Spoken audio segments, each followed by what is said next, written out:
فدراسیون بین‌المللی خبرنگاران در پیوند به وضعیت کارمندان رسانه‌ای در افغانستان نگرانی کرده است. این نهاد در اعلامیه ادامه بازداشت کارمندان رسانه‌ها در افغانستان را نکوهش کرده و آن را ادامه سرکوب رسانه‌ها در این کشور خوانده است.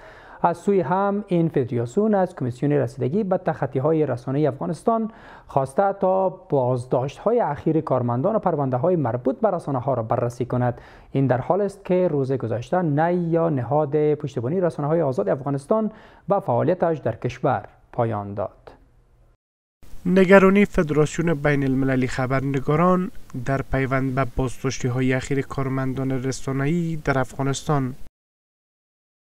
فدراسیون بین المللی خبرنگاران در اعلامیه از وضعیت کارمندان رسانه‌ای در افغانستان نگرانی کرده است.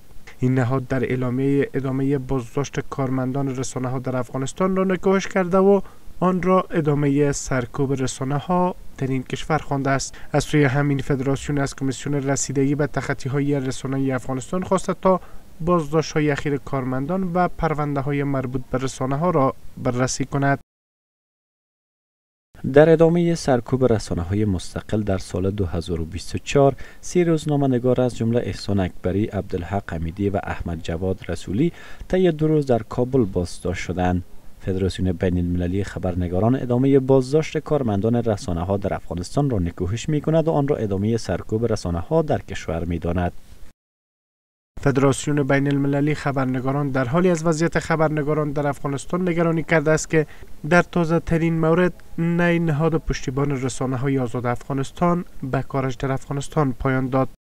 رهبری دفتر نی حمایت کننده رسانه‌های آزاد افغانستان در آخرین نشستشان در ماه جدی سال 1402 به این تصمیم رسیدند تا فعالیت‌های دفتر نی به صورت موقت در داخل افغانستان متوقف باشد. مسئولان و حاکمان فعلی افغانستان هم نیز باید به این نکته اعتراف کنند و به این نکته پی ببرند که محدود ساختن آزادی بیان و رسانه‌ها و خبرنگاران نه تنها چالشی را حل نمی‌کنه بلکه بر چالش‌های موجود می‌افزاید.